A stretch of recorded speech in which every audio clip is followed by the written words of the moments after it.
অন্যত্র বলেছেন ওয়ালানাবলুওয়ান্নাকুম বিশাইইম মিনাল খাউফি ওয়াল জু, আমি তোমাদেরকে পরীক্ষা করব ভয় দিয়া, ক্ষুধা দিয়া, ঘূর্ণিঝড় দিয়া, সাইক্লোন দিয়া, মাঝে মধ্যে ভূমিকম্প দিয়া পরীক্ষা করে দেখব কে এক নাম্বার খাঁটি মুমিন। ঠিক কিনা বলেন?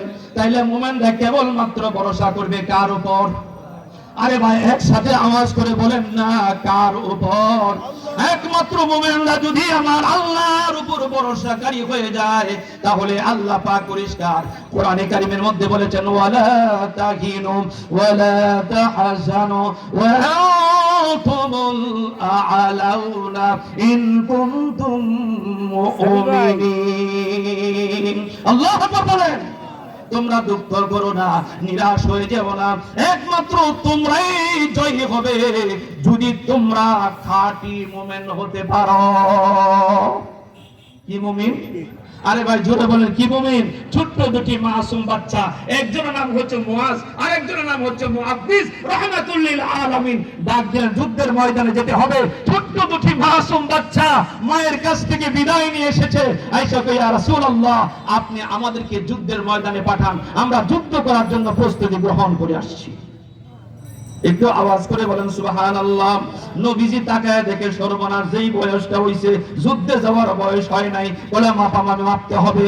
এবার দেখা গেছে বড় সন্তানটা যখন মাপের কাটিতে গেল, মাপের কাটিতে যাওয়ার পর দেখা যায় মোড়াটা একটু আঙ্গায়া রাখছে।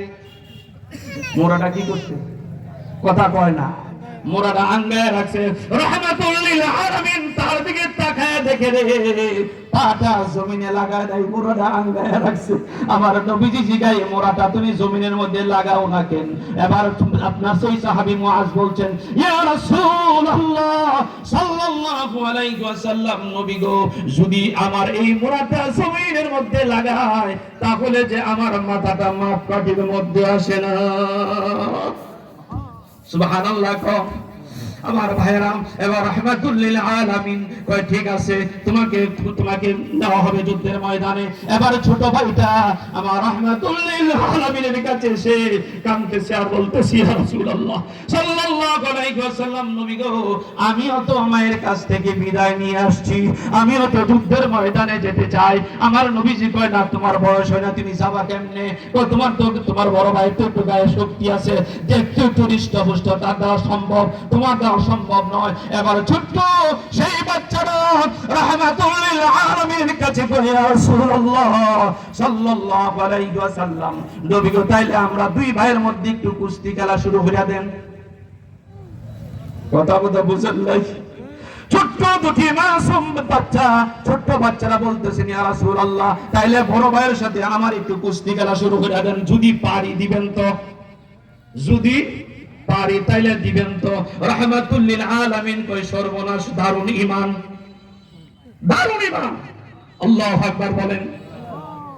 এবার ছোট্ট ভাইটা বড় ভাইয়ের সাথে যখন কুস্তি খেলা শুরু হয়ে গেল, এবার ছোট্ট ভাইটা বড় ভাইয়ের কানের মধ্যে কানে কান রাইখা কয় বড় ভাই আমি জানি তোমার গায়ে বড় অনেক শক্তি, কিন্তু আজকে যদি আমি তোমার সাথে না পারি ভাই, তাহলে রাহমাতুল লিল আলামিন আমাকে বদরের প্রান্তরে যুদ্ধের ময়দানে যেতে দিবে না। আমি তো আমার মায়ের কাছ থেকে বিদায় নিয়ে আসছি রে ভাই, তুমি আজকে ইচ্ছা করেই একটু নিচে পড়ে যাবে আর আমি তোমার বুকের উপরে পড়ব। আর রাহমাতুল লিল আলামিন যদি এই শক্তিটা দেখে তাইলে আমাকে যুদ্ধের ময়দানে যাওয়ার জন্য আমার রাহমাতুল লিল আলামিন অনুমতি দিবে। আল্লাহু আকবার বলেন, আল্লাহু আকবার। এইজন্য আমার আল্লাহ রাব্বুল আলামিন কোরআনে কারীমের মধ্যে পরিষ্কার করে বললেন ইন্নাল্লাযীনা ক্বালু রাব্বুনাল্লাহ, নিশ্চয়ই যারা বলে আমার রব কে, আরেকটা আওয়াজ করে বলেন কে? আল্লাহ। সুম্মাস্তাকামু, এর উপরে যারা অটল থাকে, আমার আল্লাহ কয় তাতানাজ্জালু আলাইহিমুল মালাইকা, আমি আল্লাহ রাব্বুল আলামিন আমার পক্ষ থেকে তাদের জন্য রহমতের ফেরেশতা পাঠায়া দেই। আর জোরে কোন সুবহানাল্লাহ। তাতানাজ্জালু আলাইহিমুল মালাইকা আল্লাহ তাখাফু, আর তাদেরকে একটা মেসেজ দেয়া যায়, তোমাদের জন্য কোনো ভয়ের কারণ নাই, ওয়ালা তাহজানু, তোমাদের জন্য কোনো চিন্তার কারণ নাই, ও আবশিরু, আর তোমরা গ্রহণ করো জান্নাতের সুসংবাদ। সুবহানাল্লাহ বলবেন না? ওয়া আবশিরু বিল জান্নাতিল্লাতী কুনতুম তুআদুন।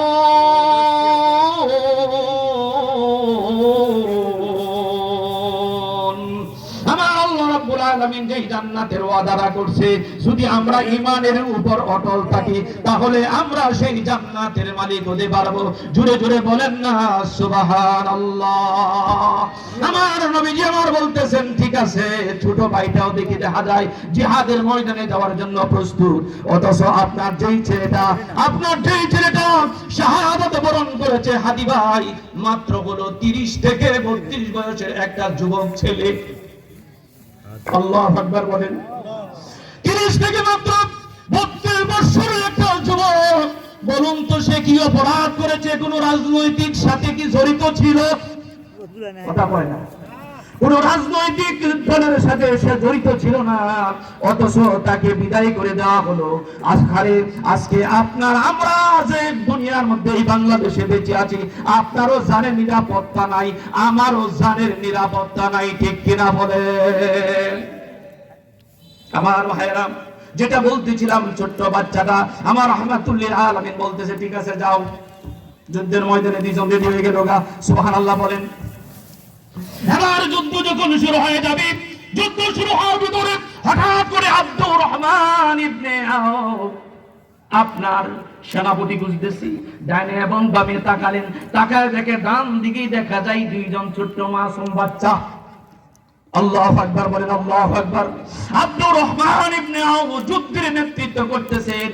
হঠাৎ করে ভাবলেন, আরে এই ছোট্ট দুটি মাসুম বাচ্চা আমার কি উপকার করবে, বরং তাদেরকে পাহারা দেওয়ার জন্য আর অন্যান্য সাহাবী প্রয়োজন। হঠাৎ করে দুইজন সাহাবীর জবান থেকে একটি শব্দ বের হয়ে আসলো, ও চাচা আব্দুর রহমান ইবনে আওফ, আবু জাহিল্লা কই? সুবহানাল্লাহ কয় না? আবু জাহিল্লা কই? আবু জাহিল্লারে আমরা একটা নজর দেখায়া দেন, দুনিয়া থেকে খতম করে দিব। আব্দুর রহমান ইবনে আওফ কয়, এটা কিভাবে সম্ভব? কিন্তু ছোট্ট দুটি মাসুম বাচ্চার কলিজার মধ্যে ঈমানটা দাউ দাউ করতেছে। আল্লাহু আকবার বলেন, আল্লাহু আকবার। এবার ছোট্ট দুটি মাসুম বাচ্চা বলতেছেন, চাচা একটু দেখায়া দেন আবু জাহিল্লারে। শুনেছি আমার রাহমাতুল্লিল আলামিনকে বড় কষ্ট দিয়েছে, বড় কষ্ট দিয়েছে। আজকে বিদায় নিয়ে আসছি, আবু জাহিল্লারে যতক্ষণ পর্যন্ত খতম না করব ততক্ষণ পর্যন্ত আমরা বিদায় দেব না, বরং আজকের এই যুদ্ধের ময়দানে আমরা শাহাদাত বরণ করব। কিছুক্ষণের ভিতরেই দেখা যায় বিরাট বড় একটা ঘোড়ার উপরে সওয়ার হয়ে আবু জাহিল আসছে। দেখাশোনায় অনেক লম্বা। দেখাশোনায় কি? আরে ভাই বলেন না, দেখাশোনায় কি? আর কাফেরদের মধ্যে সবচাইতে বড় লম্বা ছিল আবু জাহেল, আর আমার সাহাবায়ে কেরামদের ভিতরে সবচাইতে বড় লম্বা ছিল ওমর ইবনুল খাত্তাব। কিন্তু আমার নবীজি লম্বাও ছিলেন না, আবার খাটোও ছিলেন না। লম্বা হইল এক বুশ, খাটো থাকলো আর এক বুশ, কিন্তু আমার নবীজি হলেন মাঝামাঝি। পড়েন লা ইলাহা ইল্লাল্লাহ, লা ইলাহা, জোরে আওয়াজ করে বলেন, লা ইলাহা।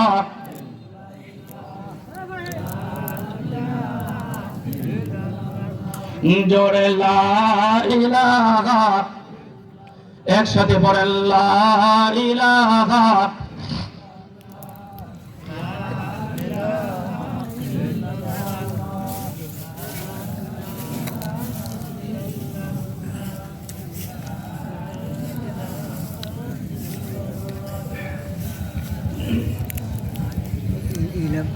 আপনারা কি আজকে রোজা রাখছে?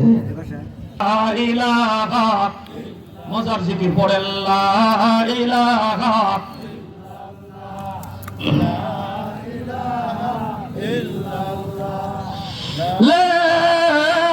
ইলাহা ইল্লাল্লাহ মুহাম্মাদুর রাসূলুল্লাহ সাল্লাল্লাহু আলাইহি ওয়াসাল্লাম। এইখানে যাওয়ার আগে ছোট্ট আর একটা ঘটনা করে বলে ফেলি। আল্লাহর নবীজির সাহাবী আব্দুল্লাহ ইবনে মাসউদ রাদিয়াল্লাহু আনহু কানটা খাড়া করে শুনেন। হঠাৎ করে দেখা গেল আমার নবীজি একটা মাদ্রাসা তৈরি করলেন, যে মাদ্রাসার নাম দিল দারুল আরকাম। কি নাম? দারুল আরকাম। জোরে বলা লাগবে, দারুল আরকাম। আবার আবু জেহেল সেই একটা পার্লামেন্ট তৈরি করলো, সেই পার্লামেন্টের নাম দিল দারুন নদওয়া। জোরে বলা লাগবে, কি নাম? দারুন নদওয়া। সেই পার্লামেন্টের মধ্যে বৈশা আবু জেহেল নেতৃত্ব করে আব্দুল্লাহর ছেলে মুহাম্মদ যেই বাণীটা প্রচার প্রসার করে কেমনে বন্ধ করা যায়। আজকে আপনার আমার সমাজের মধ্যে এমন কিছু আবু জেহেলের গোষ্ঠীরা আছে, কোরআনের মাহফিলটা কেমনে বন্ধ করা যায় আগেও ছিল, এখনো আছে, কিয়ামত পর্যন্ত কথা কয় না, আগেও ছিল, এখনো আছে, কিয়ামত পর্যন্ত থাকবে। শুনতেছি নির্বাচনের আগে নাকি ওয়াজ মাহফিল বন্ধ করে দিব, আছে কথা কয় না, শুনতেছেন না? নির্বাচনের আগে নাকি ওয়াজ বন্ধ করে দিব। তাইলে 16-17 বছর যাবত যারা চালাইছে তার মতো নয়তো তারা হয়ে গেল না। ঠিক। আরে বে আওয়াজ করে বলেন ঠিক কি না? ঠিক। ফিরাউনের উত্তর শুনিয়ে রাখ। মুসলমানদের এই দেশে ওয়াজ মাহফিল নেওয়ার জন্য যদি অনুমতি দেওয়া লাগবে, তাহলে আপনারা আমরা কি সেই সরকার কোন অবস্থাতে আমরা মেনে নিব না? আরো জোরে বলেন, মেনে নিব না। না, ঠিক কি না বলেন? আবু জেহেল বিরাট বড় একটা পার্লামেন্ট তৈরি করলো, যে পার্লামেন্টের নাম দিল দারুন নদওয়া। জোরে বলা লাগবে, কি নাম? আরে বে আওয়াজ করে বলেন, কি নাম? দারুন নদওয়া। এবার বিশ্বনবী জনাব মুহাম্মদ রাসূলুল্লাহ সাল্লাল্লাহু আলাইহি ওয়াসাল্লাম বলতেছেন, এই আমার সাহাবায়ে কেরামদের বিপক্ষে এমন একজন সাহসী সাহাবী চাই, যেই সাহাবী দারুন নদওয়ার মধ্যে আপনার